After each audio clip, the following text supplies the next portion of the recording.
Hey guys, this is Sam. Today we are going to start with a very interesting topic, that is web scraping. In this video, we'll be learning web scraping with Python using beautiful soup and request module.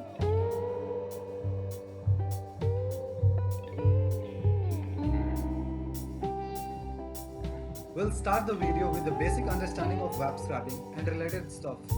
And by the end of the video, we'll be very much aware about the term web scraping and end the video by doing demo of the web scraping.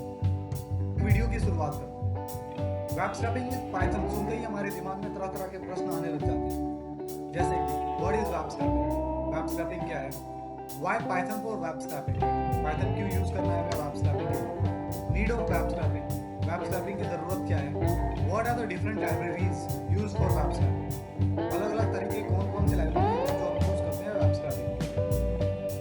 हम यहाँ पे सिर्फ उन libraries की बात करेंगे जो Python में हम यूज करेंगे। वैसे तो बहुत सारी लाइब्रेरीज है, लेकिन हम सर्टेन लाइब्रेरीज की बात करेंगे ताकि वीडियो एक मिनिमम लेंथ का बना पाए। Let's begin with the very first question, that is what is web scraping. Web scraping is basically a process of extraction of large amount of data from any website. हमारा second question था why Python for web scraping, जबकि और भी programming languages हैं जिससे कि web scrapping हो सकती है। पाइथन यूज करने का मेन रीजन क्या है कि ईज ऑफ यूज है। पाइथन को यूज करना बहुत ही आसान है, इसमें कर्ली ब्रेसेस का यूज नहीं करना पड़ता है, जिसकी वजह से मैसी कम हुआ है, कम मैसी है। दूसरा रीजन है कि इसकी कम्युनिटी बहुत ज़्यादा बड़ी है। अगर आप गूगल पे जाएंगे और चेक करेंगे कि फास्टेस्ट ग्रोइंग प्रोग्रामिंग लैंग्वेज कौन सा है, तो इसमें आपको आएगा पाइथन। पाइथन फास्टेस्ट ग्रोइंग इसलिए है क्योंकि ज़्यादातर लोग पाइथन की तरफ शिफ्ट हो रहे हैं। शिफ्ट इसलिए हो पा रहे हैं क्योंकि पाइथन से ज़्यादातर चीज़ें हो सकती हैं, जैसे machine learning, artificial intelligence, web scraping, web development, बहुत सारी चीज़ें, मेजॉरिटी ऑफ द चीज़ें हम लोग पाइथन से कर सकते हैं। तीसरा रीज़न है कि लार्ज कलेक्शन ऑफ लाइब्रेरी, इसमें बहुत सारी लाइब्रेरीज हैं जैसे कि नंपाई है, मैटप्लॉटलिब, पंडाल और सारे ओपन सोर्स, आपको फ्री टू यूज़ है, आप फ्री टू यूज़ हैं। जो चौथा रीज़न है, ये मोस्ट फेवरेबल रीज़न कह सकते हैं इसे। एक तरह से छोटा पैक में बड़ा धमाका, हमें बहुत छोटे कोड में एक बड़ा टास्क करना होता है। जैसे कि मान लीजिए हमें प्रिंट कराना है हेलो वर्ल्ड C++ में और पाइथन, देख सकते हैं दोनों का आउटपुट सेम है, लेकिन दोनों का लाइन ऑफ कोड ज़्यादा है। इसका ज़्यादा है और इसका सिर्फ एक सिंगल लाइन में इस सेम आउटपुट का। पाइथन यूज़ करने का एक और रीज़न है कि पाइथन का जो सिंटेक्स होता है, स्टेटमेंट होता है, वो काफ़ी हद तक इंग्लिश से मिलता है। फॉर एग्जाम्पल देखिए, आप अगर आपको प्रिंट कराना है हेलो वर्ल्ड, तो आप लिखते हैं पाइथन में प्रिंट हेलो वर्ल्ड। प्रिंट का हमें पता है कि प्रिंट का मतलब होता है छापना, तो हमारा आउटपुट आ गया हेलो वर्ल्ड, छप गया हेलो वर्ल्ड। ये काफ़ी ज़्यादा मिलता जुलता है इंग्लिश से। लेकिन C++ में देखेंगे हम, तो यहाँ पे लिखते हैं standard input output cout hello world. ये एक फंक्शन है, हमें नहीं पता ये क्या करेगा, क्या कमांड दे रहा है, किस तरह की फंक्शन है ये, अगर हमने C++ लिखा है। लेकिन हमें पाइथन के लिए सिर्फ इंग्लिश से ही समझ में आ रहा है, इंग्लिश से काफ़ी हद तक मिल जा रहा है कि प्रिंट का मतलब हेलो वर्ल्ड। यहाँ पे हमें कोई क्लू भी नहीं मिल रहा है कि ये फंक्शन क्या करेगा, हेलो वर्ल्ड क्या करेगा, क्या है ये, इसको समझ नहीं। हमारा अगला region, Python is dynamically typed. Python is dynamically typed का मतलब ये होगा कि हमें डाटा टाइप्स को डिफाइन नहीं करना पड़ता।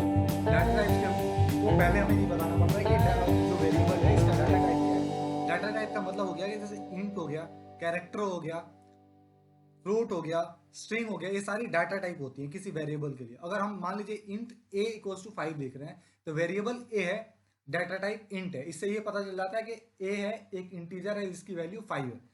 तो हमें पाइथन में इंट a इक्वल्स टू 5 लिखने की जरूरत नहीं पड़ती है, हम डायरेक्ट a इक्वल्स टू 5 लिख देंगे तो पाइथन को पता चल जाएगा कि ये a एक वेरिएबल है जिसका डाटा टाइप इंटीजर है। लेकिन आपको C++ में ऐसा नहीं लिख सकते, आप a इक्वल्स टू 5 C++ में नहीं लिख सकते। अगर a इक्वल्स टू 5 C++ में लिख रहे हैं तो एक एरर दे देगा, उसे नहीं पता कि a इक्वल्स टू 5 एक इंटीजर है, a एक इंटीजर है, उसे नहीं पता। आपको लिखना पड़ेगा इंट a इक्वल्स टू 5, आपको डाटा टाइप डिफाइन करना पड़ेगा उस वेरिएबल को यूज करने से पहले। अगला क्वेश्चन है what is the need of web scrapping. Suppose we want to extract some data from our website, then copying and pasting that data displayed on the website will become very tedious and time consuming. So to get rid of this, we automate this function through the Python libraries. There are various uses of web scraping, such as price comparison, job listing, email address gathering, research and development. There are various Python libraries used for web scraping, such as Selenium, LXML, Scrappy, Beautiful Soup, Request. But in this video, we will be using only two, that is Beautiful Soup and Request. Beautiful Soup is basically used for pulling out data from HTML or XML files. That is, extracting data from HTML or XML files.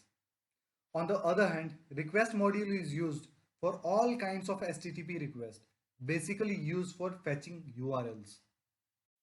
Now, let us go through the procedure that we are going to follow in our demo program.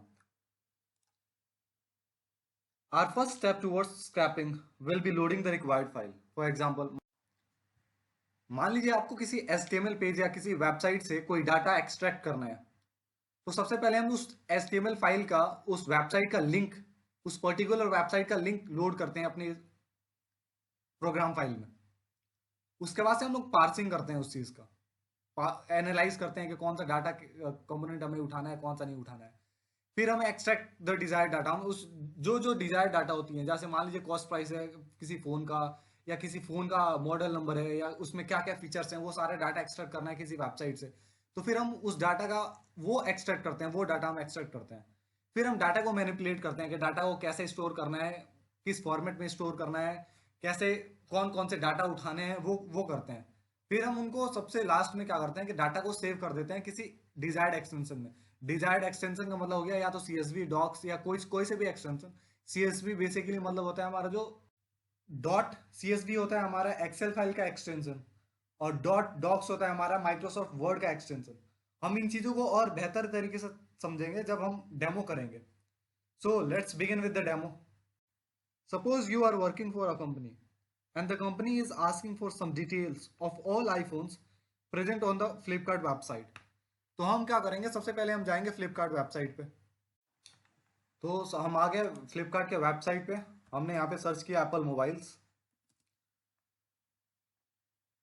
Apple mobile खोल लिया हमने, तो इसके सारे mobiles के list आ गए, जितने भी एप्पल के मोबाइल पड़े हैं फ्लिपकार्ट के वेबसाइट पे, इन सबका लिस्ट आ गया। हमें क्या करना है, हमें कंपनी ने बोला है कि जितने भी एप्पल फोन है उनके मॉडल नंबर, मॉडल नेम, उनका प्राइस और उनकी रेटिंग क्या है, वो हमें उनको सॉफ्ट कॉपी में करके देनी है। तो अगर मान लीजिए अगर हम एक एक फोन का, उसका मॉडल नेम, उसकी प्राइस और उसका रेटिंग्स को अगर हम मैनुअली टाइप करके देते हैं तो ये बहुत ही ज्यादा टाइम कंज्यूमिंग हो जाएगा।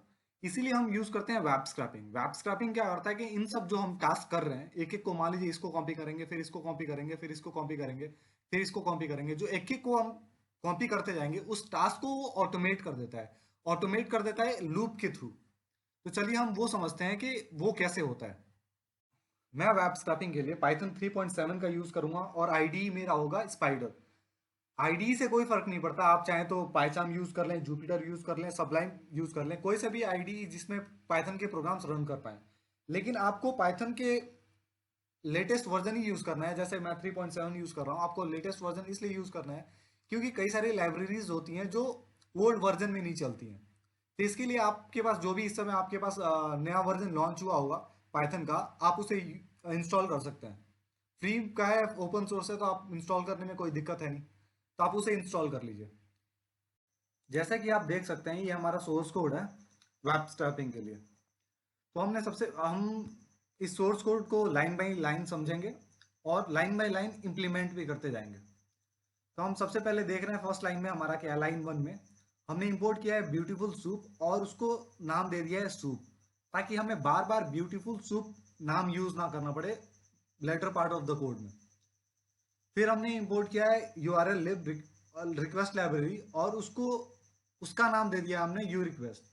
मैंने आपको ब्यूटीफुल सूप और यू रिक्वेस्ट लाइब्रेरी का तो पहले ही बता दिया था क्या फंक्शन होता है, लेकिन मैंने आपको URL lib नहीं बताया कि URL lib किस लिए होता है।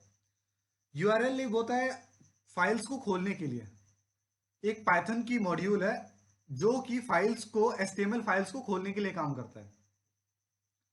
ये दोनों ब्यूटीफुल सूप और रिक्वेस्ट मॉड्यूल जो है ये आपको पाइथन में प्री इंस्टॉल नहीं आएगा, उसके लिए आपको ये इंस्टॉल करना पड़ेगा। दोनों मॉड्यूल आपके लैपटॉप में या कंप्यूटर में जो भी आप डिवाइस यूज कर रहे हैं उसमें इंस्टॉल करना पड़ेगा। तो उसके लिए हम सबसे पहले जाएंगे सर्च बार पे यहाँ पे हम टाइप करेंगे CMD और उसके साथ हम कंट्रोल शिफ्ट फिर एंटर बटन दबाएंगे ताकि हमारा एडमिनिस्ट्रेटर विंडो खुल जाए, administrator command prompt. Command prompt खोलने के बाद सबसे पहले हम इंस्टॉल करेंगे ब्यूटीफुल सूप, उसके बाद से हम इंस्टॉल करेंगे रिक्वेस्ट लाइब्रेरी को। तो हमने सबसे ब्यूटीफुल सूप टाइप कर दिया और फिर उसके बाद से एंटर दबा दिया। हमारा ब्यूटीफुल सूप इंस्टॉल हो रहा है, इसमें थोड़ा सा टाइम लगता है क्योंकि ये साथ साथ में इंपोर्ट कर रहा होता है, चीजें डाउनलोड करके इंस्टॉल कर रहा होता है इसमें।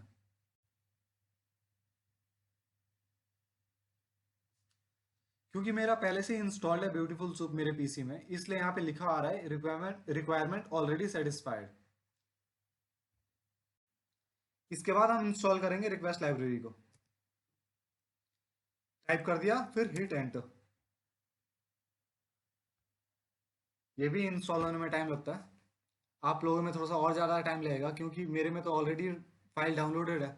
तो ये सिर्फ इस दिखा रहे कि रिक्वायरमेंट ऑलरेडी सेटिस्फाइड, क्योंकि मेरे में ऑलरेडी इंस्टॉल्ड था। आप लोगों में इंस्टॉल नहीं होगा तो फाइल डाउनलोड होगा, तो फाइल डाउनलोड होगा तो उसमें टाइम लगेगा, तो आप घबराइएगा मत बिल्कुल भी। फिर हम दोबारा अपने सोर्स कोड की तरफ चलते हैं। पहले हम पूरे कोड को लाइन बाय लाइन समझेंगे, उसके बाद से हम इसे इम्प्लीमेंट करेंगे। कोड को लाइन बाय लाइन समझने का फायदा ये रहेगा कि किसी को भी किसी तरह का कोई कंफ्यूजन नहीं रहेगा कोड में। हम पहले ही ब्यूटीफुल सूप और रिक्वेस्ट लाइब्रेरी को इंस्टॉल कर चुके हैं।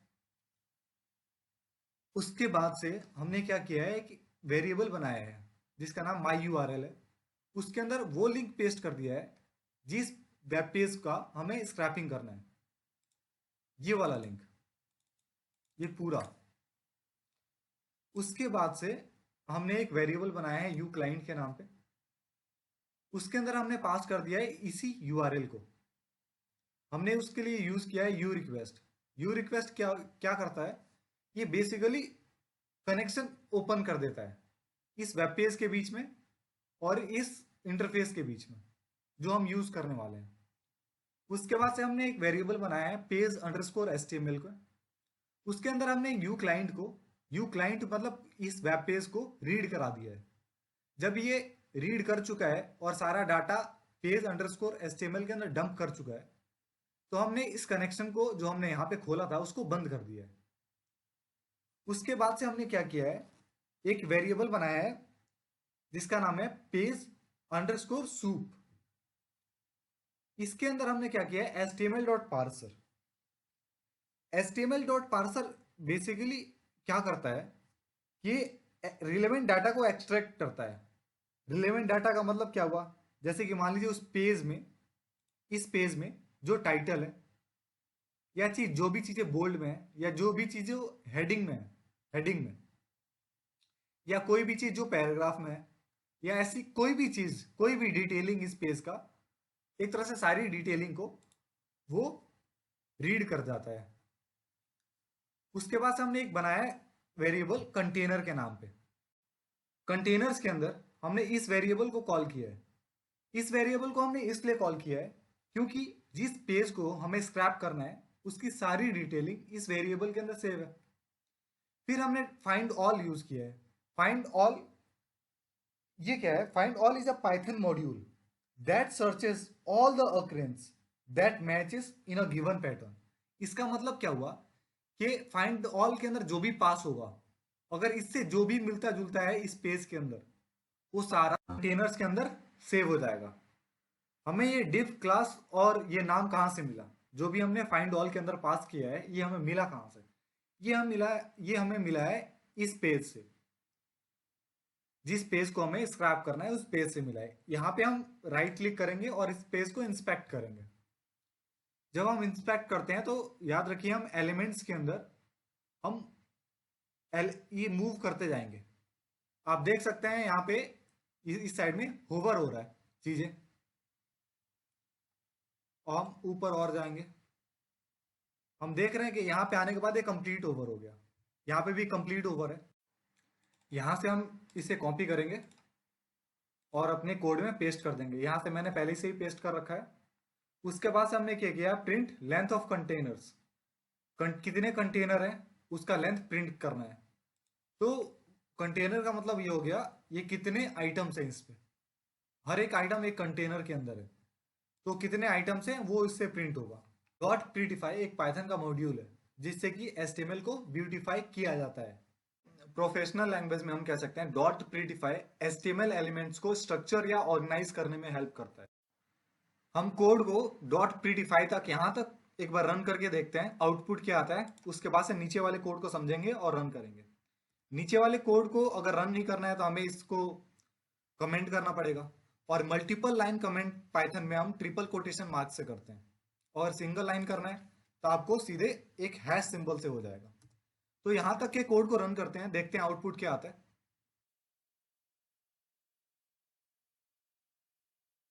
यहाँ पे एरर आ गया ईओएफ।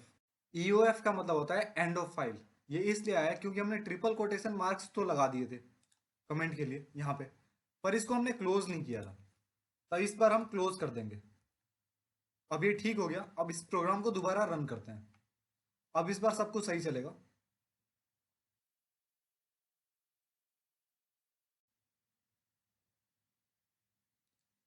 हमारा आउटपुट आ गया। आउटपुट में क्या क्या आया है, हमारे पास लेंथ ऑफ कंटेनर्स आ गया जो हमने यहाँ पे प्रिंट कराया था, प्रिंट लेंथ ऑफ कंटेनर्स। उसके बाद से हमने क्या किया था, जो पहला एलिमेंट था इस कंटेनर के अंदर उसको हमने प्रीडिफाई कर दिया था, उसके एचटीएमएल को, वो भी प्रिंट हो गया है। अब हम इस एचटीएमएल एलिमेंट्स को कॉपी करेंगे और किसी भी टेक्स्ट एडिटर में पेस्ट कर देंगे। मेरे पास सबलाइम है, आप चाहें तो नोटपैड में भी कर सकते हैं, कोई दिक्कत नहीं है। मैंने इसको यहाँ पे पेस्ट कर दिया। ये सारा कुछ सब कुछ ब्लैक एंड व्हाइट में दिख रहा है, इसलिए मैं सबसे पहले इसको सेव कर दूंगा डॉट एचटीएमएल के फॉर्मेट में।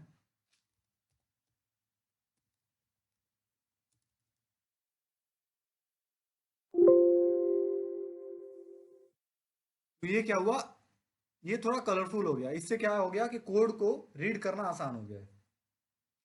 आप देख रहे हैं ये डिव क्लास जो कंटेनर है, ये जो क्लास है, ये सब वही क्लास है जो हमने सबसे पहले पहले एलिमेंट के लिए हमने पास किया था। अब हम कोड को अनकमेंट कर देते हैं। यहां पे हमने क्या किया है, कंटेनर्स के अंदर जो पहला एलिमेंट है, पहला एलिमेंट, इस एलिमेंट को हमने सेव कर दिया है कंटेनर के अंदर। अब हमें क्या करना है, जो पहला एलिमेंट है उसका प्रोडक्ट नेम प्रिंट कराना है। हमें कैसे पता कि उसका प्रोडक्ट नेम सोर्स कोड में कहाँ प्रेजेंट है, उसके लिए हम जाएंगे कोड में, और कोड के अंदर आप देख सकते हैं ये डिव है, इसके अंदर एक इमेज टैग है। इस इमेज टैग का एक एट्रीब्यूट है जो कि इस फोन का नाम है। जो पहला एलिमेंट था ये एप्पल आईफोन 7 ब्लैक 32, वही यहाँ पे है एप्पल आईफोन 7 ब्लैक 32। इसी को हमने डिव कंटेनर के अंदर हम घुसे थे, डिव के अंदर फिर हम गए थे इमेज, इमेज के अंदर जाके एट्रीब्यूट, इस इमेज का एट्रीब्यूट हमने प्रिंट कराया था। यहाँ पे देख सकते हैं हम कंटेनर के अंदर गए, हम वहां पे हम डिव में गए, उसके बाद से इमेज में गए, उस इमेज का एट्रीब्यूट हमने प्रिंट करा दिया। सिमिलरली हम क्या करेंगे, उसके बाद से हमें प्राइस प्रिंट कराना है उसी एलिमेंट का, इसी एलिमेंट का जो प्राइस है ये प्रिंट कराना है। उसके लिए हम दोबारा कोड में जाएंगे और हम देखेंगे कि ये प्राइस कहां पे प्रेजेंट है, कौन से क्लास के अंदर ये प्राइस प्रेजेंट है।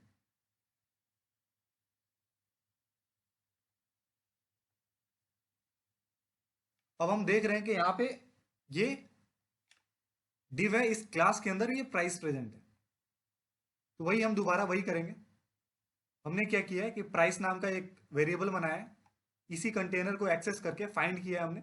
डिव के अंदर एक क्लास नाम है जिसका नाम ये है, ये वाली क्लास, ये जो है इसको पेस्ट कर दिया हमने, और उसके प्राइस को हमने प्रिंट करा दिया है। डॉट टीएक्सटी हमने इसलिए लगाया ताकि प्राइस टेक्स्ट के फॉर्म में प्रिंट हो जाए। उसके बाद से सिमिलरली हम रेटिंग्स के लिए प्रिंट कराएंगे। रेटिंग्स के लिए हम दोबारा जाके देखेंगे कि रेटिंग्स कौन से क्लास में प्रेजेंट है। अब हमें देखना है कि रेटिंग्स कहाँ है, रेटिंग्स यहाँ पे, ये रेटिंग्स भी डिव क्लास के अंदर एक क्लास है, डिव सेक्शन के अंदर एक क्लास है HGSR34, उसके अंदर ये रेटिंग्स प्रेजेंट है। हमने दोबारा वही किया है, div के अंदर वो क्लास को पास कर दिया है और उस rating co dot text format में हमने प्रिंट करा दिया है। अब हम यहां से रेटिंग्स तक के कोड को एग्जीक्यूट करेंगे और नीचे वाले कोड को कमेंट कर देंगे। याद रखिए ये मल्टीपल लाइन कमेंट है, तो आपको कमेंट को क्लोज भी करना पड़ेगा, नहीं तो जो पहले EOF एरर आया था वही दोबारा आ जाएगा। एक और हम काम कर सकते हैं, हमें कोड जनरेट करने की जरूरत नहीं है जो हमने प्रीटिफाई करके जनरेट किया था HTML कोड, ताकि हमें ये पता चल जाए कि ये क्लास कौन से प्रेजेंट है। हमें अब इन क्लासों की जरूरत नहीं है, हमें ये नहीं जानना है क्योंकि हम पहले ही ढूंढ चुके हैं। तो हम इसे कमेंट कर देंगे। इसे कमेंट इसलिए कर रहे हैं क्योंकि ये टाइम लगाता है एग्जीक्यूट होने में। तो अब कोड को रन करते हैं। हमने देख लिया कि जो नंबर ऑफ कंटेनर्स थे वो प्रिंट हो गया है, फोन का प्रोडक्ट नेम वो प्रिंट हो गया है, प्राइस प्रिंट हो गया है और रेटिंग्स प्रिंट हो गई है। ये सब चीजें तो सिर्फ एक फोन के लिए प्रिंट हुई है, जो हमारा सबसे पहला फोन था ये। हमें क्या करना है कि सारे फोन्स के लिए प्रिंट करना है। तो इसके लिए हमें कोड में एक लूप चलाना पड़ेगा, फॉर लूप, जो यहां से चल के और जो 24th एलिमेंट है, जो 24th कंटेनर है वहां तक लूप चलेगा वो, और उन सब एलिमेंट्स का प्रोडक्ट नेम, प्राइस और रेटिंग सब कुछ प्रिंट होगा। तो उसके लिए हम दोबारा कोड में जाते हैं। अब इसे दोबारा कमेंट आउट कर देते हैं।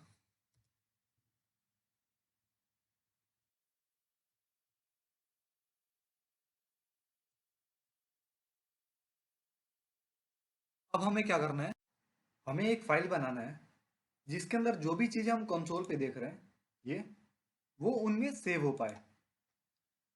तो अभी तो हमने सिर्फ एक ही चीज कंसोल पे देखा है, एक ही प्रोडक्ट के बारे में। हमें सारे प्रोडक्ट्स के बारे में देखना है, तो वो सारी चीजें इस फाइल में सेव होंगी। तो हमने क्या किया है, एक फाइल बनाया है जिसका नाम दिया है हमने apple_mobiles.csv। .csv तो आपको पता ही है, एक्सेल का फॉर्मेट है। उस फाइल को हमने खोला है राइटिंग मोड में। ये W का यहाँ पे है, इसका मतलब राइट मोड में इस फाइल को हमने खोल दिया है। फिर हमने उस फाइल के अंदर हेडर्स बनाए हैं, 3 हेडर्स बने, प्रोडक्ट नेम, प्राइस और रेटिंग्स। और उस फाइल के अंदर हमने ये हेडर्स लिख दिए हैं, ठीक है, f.write हेडर्स। उसके बाद क्या किया हमने, क्योंकि हमारे पास कंसोल पे सिर्फ एक प्रोडक्ट का लिस्ट था, एक प्रोडक्ट की डिटेलिंग थी, हमें सारे प्रोडक्ट्स की डिटेलिंग चाहिए, तो हमने एक फॉर लूप चला दिया है। ये फॉर लूप क्या करेगा, कंटेनर्स के अंदर जितने भी कंटेनर हैं उन सब में आइटरेट करेगा। जो प्रोडक्ट का नाम होगा वो प्रोडक्ट नेम वेरिएबल के अंदर सेव कर देगा। जिस प्रोडक्ट का जो प्राइस होगा वो प्राइस के अंदर सेव कर देगा, और जो इसका रेटिंग होगा इस प्रोडक्ट का वो रेटिंग्स के अंदर सेव कर देगा। ये हर बार एक एक कंटेनर में आइटरेट होगा और हर बार ये सेम प्रोसेस करता जाएगा। ये लूप चल गया है पूरा। तो ये 24th एलिमेंट 24th कंटेनर तक जाएगा और सेम चीज बार बार करेगा अपने आप। उसके बाद क्या किया हमने, हमने प्रोडक्ट नेम को प्रिंट कर दिया है, प्राइस को प्रिंट कर दिया है और हमने रेटिंग को प्रिंट कर दिया है। हम अब यहां तक कोड को रन करते हैं और इसके आउटपुट को एनालाइज करते हैं। उसके बाद से नीचे वाले सेक्शन पे जाएंगे हम। तो इसके लिए हमें यहां पे कमेंट करना पड़ेगा इसके नीचे पूरा,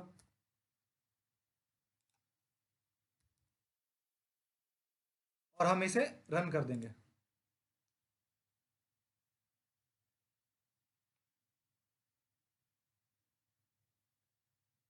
दोबारा एग्जीक्यूट होने में टाइम लग रहा है, एग्जीक्यूट होने में टाइम लगता है, तो कोई टेंशन की बात नहीं है इस पे, आप वेट कीजिए। ये हमारा आउटपुट आ गया। अब आप देख सकते हैं कि हमारे पास बहुत सारे प्रोडक्ट नेम आ गए। इसका मतलब जो हमने लूप चलाया था वो लूप चल चुका है, वो अपना काम कर चुका है। वो हर एक कंटेनर में जाके उसका प्रोडक्ट नेम, प्राइस और रेटिंग्स उठा चुका है वहां पे। अब हमने कंसोल पे देख लिया है सब कुछ चीजें। अब हम इसे एक CSV फाइल में कॉपी कर देंगे, वहां पे चला देंगे। उसके लिए हम दोबारा कोड पे जाते हैं अपने, हम कोड को दोबारा अनकमेंट कर देते हैं। हमने एक वेरिएबल बना रखा है ट्रिम प्राइस। एक बार दोबारा कंसोल पे चलते हैं। आप देख सकते हैं कि प्राइस के आगे, कई सारे प्राइसों के आगे दो दो प्राइस दिया हुआ है। जिस जिस भी फोन पे डिस्काउंट है वहां पे दो दो प्राइस दिया हुआ है। ओरिजिनल प्राइस हमारा ये है, इस पे 3% डिस्काउंट करके हमारा प्राइस आ रहा है 1,54,990। तो हमें इस प्राइस की तो जरूरत है नहीं, जो हमारा कंपनी की तरफ से प्राइस आ रहा है वो उसकी जरूरत तो है नहीं, क्योंकि हमारी वैल्यू फोन की ये हो चुकी है। तो हमें दो दो नहीं चाहिए। तो इसके लिए हमने क्या किया है कि इसको स्प्लिट कर दिया है। स्प्लिट करके हमने इस चीज को ज्वाइन कर दिया है, सिर्फ एक प्राइस ले लिया है जो हमारा डिस्काउंट होने के बाद आया है। फिर हमने क्या किया है, यहाँ पे आप देख सकते हैं कि यहाँ पे ये वाला सिंबल है RS के जगह, तो हमने इस सिंबल को RS से रिप्लेस कर दिया है। फिर हमने कई सारी जगह पे EMI का ऑप्शन था, कई सारी जगहों पे EMI का ऑप्शन था, तो वहां पे हमने EMI का ऑप्शन हटा दिया ताकि हमारे एक्सेल सीट पे सब कुछ क्लीन दिखे। हमने वही सेम चीज रेटिंग्स के साथ भी किया है और उसको सेव कर दिया है एक वेरिएबल के अंदर जिसका नाम है फाइनल रेटिंग। उसके बाद से हमने क्या किया है कि प्रोडक्ट नेम, फाइनल प्राइस और फाइनल रेटिंग को कॉन्केटिनेट कर दिया है। और प्रोडक्ट नेम के अंदर जहां पे कॉमा था, यहाँ पे ये देखिए, यहाँ पे गोल्ड के बाद कॉमा है 64 GB है, ये प्रोडक्ट नेम है गोल्ड कॉमा 64 GB। यहाँ पे हमने कॉमा के जगह एक वर्टिकल लाइन से इसको रिप्लेस कर दिया है, इस कॉमा को एक वर्टिकल लाइन से रिप्लेस कर दिया है। फिर हमने इन तीनों चीजों को प्रिंट कर दिया है, प्रोडक्ट नेम, फाइनल प्राइस और फाइनल रेटिंग को। पर अभी तक हमने इन तीनों चीजों को अपने CSV फाइल में नहीं लिखा है। हम CSV फाइल में चीजों को कैसे लिखते हैं, जैसे हमने हेडर्स को लिखा था, हमने हेडर बनाया था और हेडर्स को लिखा था, सिमिलरली वैसे ही हम क्या करेंगे, जो हमने यहाँ पे चीजें बनाई है उनको लिख देंगे f.write। ये चीजें जो थी हमने कॉन्केटिनेट किया था उनको यहाँ पे पेस्ट कर देंगे, तो ये सब चीजें हमारी CSV फाइल में लिख दी जाएंगी, राइट हो जाएंगी। फिर हम क्या करेंगे, फाइल को क्लोज कर देंगे। अभी तक हमने फाइल को रन नहीं किया है।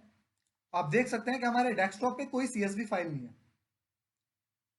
जैसे ही हम इसको रन करेंगे हमारे डेस्कटॉप पे एक CSV फाइल बन जाएगा। रन हो रहा है,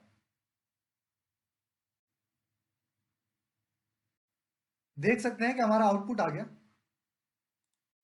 और डेस्कटॉप पे एक CSV फाइल भी क्रिएट हो चुका है। इसका नाम आप देख सकते हैं एप्पल मोबाइल्स, जो हमने सेव किया था, जो हमने CSV फाइल बनाया था। ये देखिए एप्पल मोबाइल्स डॉट CSV, तो ये एप्पल मोबाइल्स का फाइल बन चुका है हमारे डेस्कटॉप पे। याद रखें कि हमारे ये फाइल उसी डायरेक्टरी में बनता है जिस डायरेक्टरी में हमने अपने पाइथन फाइल को सेव कर रखा होता है। मैंने डेस्कटॉप पे कर रखा है इसलिए डेस्कटॉप पे क्रिएट हो गया। चलिए इस फाइल को एक बार ओपन करके देखते हैं कि जो भी हमने इस फाइल में क्रिएट किया है वो सही तरीके से क्रिएट हुआ है या नहीं क्रिएट हुआ है। So guys, cheers. We have successfully done our demo. Product name is here, price and ratings all are done. तो इसे थोड़ा एक्सटेंड करके देख लीजिए आप, और अच्छा लगेगा देखने में। विड्थ को थोड़ा और बढ़ा लीजिए तो कंप्लीट प्रोडक्ट नेम आ जाएगा। थोड़ा और बढ़ाना पड़ेगा। कंप्लीट प्रोडक्ट नेम आ गया, प्राइस यहाँ पे आ गई और रेटिंग्स भी आ गया।